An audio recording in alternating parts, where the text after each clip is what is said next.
हमारे साथ हैं प्रदेश के कदावर नेता चौधरी रंजीत सिंह, जिन्होंने अभी अभी मंत्रिमंडल से इस्तीफा दिया है। उन्हीं से बात करते हैं कि मंत्रिमंडल से इस्तीफा और बीजेपी की प्राथमिक सदस्यता से इस्तीफे के पीछे क्या कारण रहे। देखिए, मैं बीजेपी में पिछले 5 साल पहले जब चुनाव हुआ, इंडिपेंडेंट जीता और बीजेपी को अनकंडीशनल समर्थन देने गया। मेरे बहुत अच्छे रिश्ते रहे उन लोगों से। अभी समझो कि 3 महीने पहले मुझे लोकसभा का कैंडिडेट बनाया, बहुत भरोसा करा मेरे पे। मैं लोकसभा का चुनाव लड़ा, बहुत बढ़िया लड़ा और 5,10,000 वोट आए। केवल 30,000 वोट आते तो मैं जीत गया था। अब उसके बाद अचानक एकदम ऐसा फैसला हुआ, मैं भी हैरान हूँ कि ऐसी कौन सी डिस्क्वालिफिकेशन थी। मैं तो 3 महीने पहले ही बीजेपी में गया कि बीजेपी ने टिकट काट दिया। सुबह मेरे हल्के के लोग इकट्ठे हो गए। अब उनका हुक्म था कि नहीं, आप चुनाव लड़ेंगे, हमारी वजह से बने, अब दोबारा फिर हमारा हुक्म है आप चुनाव लड़ो। उनका मैं इंडिपेंडेंट लड़ूँ, मैंने उनका फैसला मान लिया, इंडिपेंडेंट चुनाव लड़ रहा हूँ।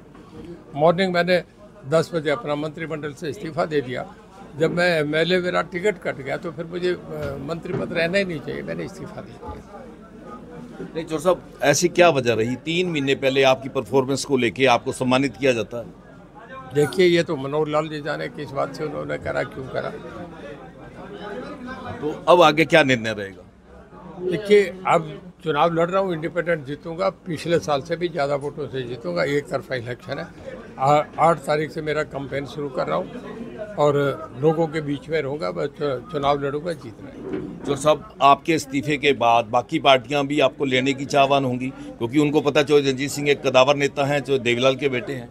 देखिए, हर जगह डबवाली में, कालांवाली में, एलनाबाद में, सिरसा में, आपके सिरसा पार्लियामेंट्री लोकसभा के पूरे 9 हलकों में, हिसार लोकसभा जहाँ मैं अभी लड़ा हूँ, पूरे हरियाणा में कोई ऐसा हल्का नहीं होगा जहाँ 2,000, 4,000, 5,000 वोट नहीं बदल दूँ।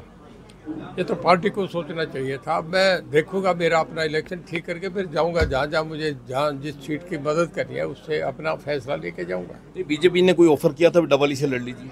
हाँ, मुझे मैसेज आया था, मैंने मना कर दिया, नहीं मैं रानी ही लड़ूंगा। तो और पार्टियों से ऑफर आ रही हैं? अब उनको छोड़ो, जब एक फैसला हो गया तो उस बात का कोई मतलब नहीं रहता। किसी दोस्त की, मित्र की ना अच्छी करे ना बुरी करे तो ज़्यादा बढ़िया है। नहीं तो निर्दलीय का फैसला आपका अटल है? अटल है, लोगों का फैसला है। लोगों का फैसला मैं नहीं बदल सकता, लोग ही बदलते हैं। तो सब 4.5 साल मंत्रिमंडल में रहते हुए क्या क्या परफॉर्मेंस रही, डिपार्टमेंट में क्या क्या सुधार रहे? वो सब आपने देखा, बहुत बार बता दिया। आप जब उस पार्टी से बाहर आ गया तो उसमें कोई, मैं उसे अच्छा बुरा कहूँ, वो एक इंसानी फितरत नहीं बोलना चाहिए।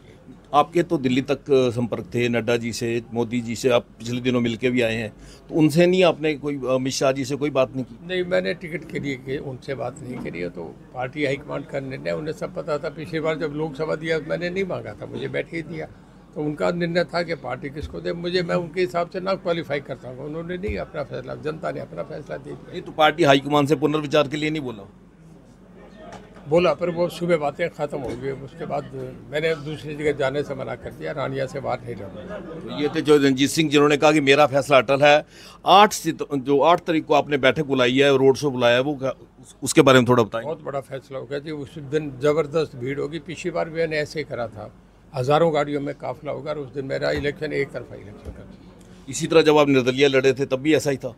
तब भी पिछली बार ऐसे ही करा था। वो एक ही दिन के रोड शो ने सारा इलेक्शन एक तरफा। तो क्या दावा है? पिछली बार 20,000 जीतते थे, अपना ही रिकॉर्ड तोड़ेंगे?